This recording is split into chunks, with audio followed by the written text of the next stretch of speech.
20 жылдык кечеге барган аялдын күйөөсү аны кызганып, өлтүрдү деп шектелип, өзүнүн күйөөсү кармалыптыр. Жаңылыктарды барыңыздар көрдүңүздөр окшойт. Келиңиздер дагы бир жолу ушул жаңылыкты көрөлү. Өзгөндө 20 жылдыкка барып атып өлтүрүлгөн аял анын акыркы сааттарын классташы айтып берди. 26 май күнү Ош облустун Өзгөн районунда аялдын өмүрү кыйылып, шектүү катары жолдошу кармалды. Бул окуя 20 жылдык бүтүрүүчүлөрдүн жолугушуусунан кийин катталганын маркумдун классташы турмуш басылмасына айтып берди. Мектеп Өзгөн районунун Кызыл Октябрь айыл аймагында жайгашкан. 26 май күнү акыркы коңгуроо аземине жаран жолдошу менен чогуу келген. Ал кайсыл жерде турса, жолдошу да жанынан чыкпай, абдан кызганчаак экени байкалып жатты. Жада калса ким менен сүрөткө түшүп жатканын көзөмөлдөп карап турду. Классташыбыз коркконунан көп сүрөткө түшкөн жок, негизинен кыздар менен гана сүрөткө түшүп жатты. Мектептеги линейка саат 12:00 аяктап, классташтар башка жерде чогулуп отурдук. Ал бизге кошулган жок. Ошол эле күнү жолдошу менен үйүнө кеткен. Арадан 2 саат өтпөй, пикир келишпестиктен улам жолдошу аны атып салганы айтылды. Ал өзүн коргоого аракет кылгандай, колдору жаракат алып, чачырап кеткенин уктук. Кече классташтар менен ресторанга отуруу план алган болчу. Бирок бул окуядан кийин бардыгы болбой калды, дейт ал. Маркумдун артында 6 баласы калды. Алдын ала маалыматтарга караганда, жубайлардын ортосунда уруш чыккан. Уруш учурунда күйөөсү аялын ур тепкиге алган. Андан кийин ок чыгарылган. Аял тез жардам кызматынын унасы менен Өзгөн райондук ооруканасына жеткирилип жатканда жолдо үзүлүп кете берген. Буга чейин турмуш басылмасы Өзгөндө 38 жаштагы аял өмүр менен кош айтышканын жазган.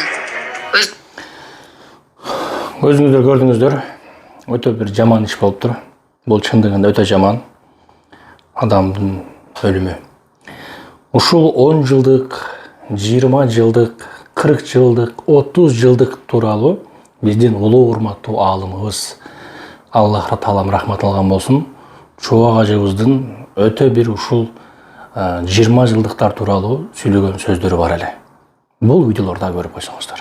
Биз ошол фатва бөлүмүндө иштейбиз. 20 жылдык жөнүндө кыскача жооп берсеңиз дейт. Эми 20 жылдык деген урматтуу бир тууганым, бул ошол күнү келип, ага эжекеге ыраазылык айтып, кайра кетсең бир жөн. Анан кечкурун чогулуп алып, бийлеп, анан мектептеги сүйүлөр эске түшүп кетип, анан таарынч эске түшүп кетип, ажырашып кеткен кыздарды бары тегеректеп, анан кыйналып калган кыздар бирөөсү экөөсү сурап тагып келип, анан бала карызга машина айдап келип, мимип, бирөөгө кыйын болуп көрүнүшүн вообще кереги жок. Эми окуткан ага эжекелерге ыраазылык айткан бар. Бирок түндө вечер кылып чогулган ол жок, болбош керек ошондой. Онун кереги жок. Москвада эң процент аз парк бул Белес паркы. Болгону 1%. Белес паркка кошулуп, самозанятый болуп иштесеңиз болот. Таксиге керектүү бүт документтерге жардам берет. Хисарт жана башка документтер. Азыркы учурда Белес парк электронный путевой листтерди берип жатат. Бардыгы официалдуу. Коркпостон алсаңыздар болот, юристтер менен чогуу иштешип жатат. Андыктан барыңыздар, Белес паркка кошулуп иштесеңиздер болот. Эң ишеничтүү жана проценти болгону 1%. 20 жылдык өткөрөбүз деп жетишат, айылда чакырып жатышат. Ал жерде ичимдик да ичилиши мүмкүн, эмне кылыш керек, тоготпойт деп айтышат дейт. 20 жылдыкка барып, мугалимдерге салам айтып, эгерде белек бере турган берип, даават кылып, китептерин апарып, хадия кылып, анан чогулуш бүткөндөн кайтсаң болот. Андан кийин вечери болуп, эркек кыз аралашып, анан мындай болуп, анан адамдар бири-бирине мактанышып, көбүнчө мактанат да, ошол күнү машина алып барат, бирөөнүкү сурап барат, жан костюм кийип барат, жакшылап баняга түшөт, колдорунда кирлерди кетирет, кыздар кошунан сөйкөсү, мунун туфлиси, мунун көйнөгүн сурайт. Бардыгы 20 жылда, 10 жылда ийгиликке жетишкени көрсөтүп, кимден ким кыйын болду дегенди көрсөткүсү келе турган риялардын параты болот да. Ошонусу арам. Ага чейинкиси ал болот. Жанагы кино бар, Махаббат дастаны деген, билесиңерби? Махаббат дастаны же кайсыл кино? Жагыл биздин тукуму. Бир кинодо бар, эмне болот? Жанагы аялдар, келиндер бар ойноп, жок кочо жаш, кайсыл кино? Агыл биздин тукуму. Анан Мундузбайдын жанагы аялы токолу менен ойноп, бойно болуп калат, оны алып келбейби барып? Ilgari ушундай болгон. Авушкаларга жаш кыздар көйгө тийген дагы, авушкалык дорого жетип калган, пенсияга бардык тарабылар.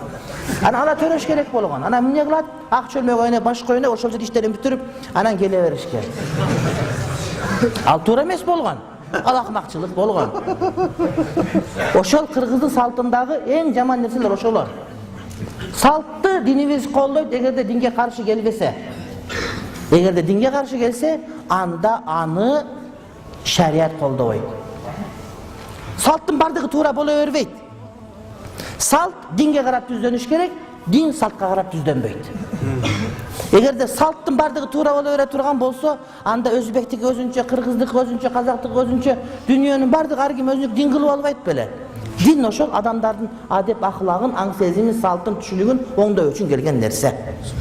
Динге карап түздөнүш керек. Биздин теңирчилер акмак болуп, салт кыргызчылык дейт. Сенин кыргызчылыгың Кыргызстан чегарасынан чыкпайт, болду. Бизде андан дагы жогорураак инсаният, бүтүндөй адамзат деген проблема турат. Дүйнөнүн баары өлүп калса сен каяка барасың? Демек алардын акылы кыска, алар тереңирээк ойлоно албайт. Көзүнүн астына башканы көрбөйт, арканды узун таштай албаган акылы кыска адамдар деп айтар элек. 20 жылдык, 10 жылдык юбилейге жөнүндө айтып коюңузчу. 20 жылдык тооба кылсын, 10 жылдык тооба кылсын. Эгерде мектепке жардам беребиз деп атса, өтө жакшы анда ошо мектептеги несине жардам бересиздер? Давайте спортзал салып бергиле, краскалап, актап бергиле, заборун, компьютерлерди алып бергиле. Мынандай жардам бергиле да. Анан баягы 20 жыл, 10 жылдыктар мурда чогул электер, намахрам классташтар топтолуп, өзүнчө эркектерди күйөөлөрүнүн үйгө таштап, аялдардын үйлөрүнө таштап, анан барып отура турган ал болбойт. Мына окшогон нерселер болбогон окат. Анан көрөк ошол жерде жардам бергиле, эжекелерге, окуучуларга жардам бергиле. 10 жылдыкта топко барып катышса ойносо болобу дейт. Топтун айыбы жок. 10 жылдыкты биз болбойт деп өткөндө Бактиярдан лайт ызычуу болуп кетип, анан дагы казылар ызычуу болуп кетишпедиби? Неге туура айтылган сөз.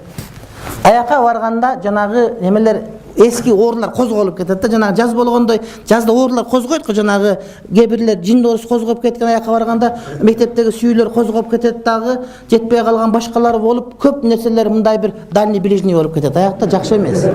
Ошол себеп. Эгерде аялдар өзүнчө отуруп, эркектер өзүнчө отуруп, анан ызычуу бузукулук болбой турган болсо бир жөн. Бул биринчи, экинчи тарабы, ошол 10 жылдык, 20 жылдыкка барган урматтуу бир тууганым, мындай бардыгы эле турмуш жолун тапкан эмес да, кыйналып калгандар бар да. Намыс үчүн кредит алып баргандар бар экен да. Карыз алып баргандар бар. Мен көбүн билдим, ошол күнгө машина алып барат атайын. Өмүр бою машина ошол күнгө маршрутка алып барат, анан кайра кредит төлөп кыйналып жүрө берген. Коштунан сөйкөсүн сурайт, мон туфлиин сурайт, айрыкча кыйналып калган кыздар билен кайнесинин мончогун сурайт, анан жоготуп берген болсо арак ичип жатып калат да жоголуп кетет. Анан барып төлөп берет. Жаман абдан эле. Эгерде жөн эле мектепке барып ойтуп, эжекелерге ыраазылык айтып, китептен бөлек берип, анан бата кылып кайра тарап кетсе, анда айтпайт элек. Анткени бул деле факт болгон нерсе, бүткөн акчындыгында эле да. Просто биздики кыйын. Анан жылкы соймой, башка кылмай, акчанын баары аз жакшы самалык башталып калды. Жетимдерге үй куруп бермей, башка кылмай. Ошондой болсо макул, баш үстүнө. Бирок андай болбойт ба биздики? Барганда эле чай питье болсун, бирден торт жегиле кичинекей, анан бирден суу ичкиле, анан эжекелерге рахматыңды айткыла, анан мектепке бир класс жасап бергиле, же бир жетимди куруп бергиле, кайра тарап кеткиле, ошол болот да. Сөзсүз түрдө кечинде барып бияка бийлеш керек, анан бияка кечинде бияка бийлемей, анан мунукуна тамак жемей, анан бияка келмей, анан дагы эң жаман жери кандай? Айылда калып калган айылдык балдар эт биширмай, аялды диш жуйт, а шаардан бара только бийлейт. Теңдик жок да жерде. Чынбы? Бияктан акчасы барган барлар кый башкарат. Буларчы, булардын катындары диш жуубайт, эркектер эт биширбайт. Ошо айылда калып калган 11-де бүткөн бойдо бечара колхозчу болуп калган, ошол койду соёт, ошол куйкалайт, ошонун аялы диш жуйт, экинчи сорт болот да. Ким ушундай классташтын кереги бар, тең болбогондун? Тең эле партияда чоң койгонсуң го. Сен бир жак ак болуп кеткен шаарда жүргөн болсоң, ошондойдун кереги жок, мисалы үчүн. Ошентип дос болгондун кереги жок. Чын урматтуу бир тууган, тең болгондо дос болуш керек. Каерге барсаң ушундай. 5 сом көп тапкан өзү манга, бирок 5 сом көп тапкан бар аксөк болуп атат, тияка бар. Болбойт, анын кереги жок.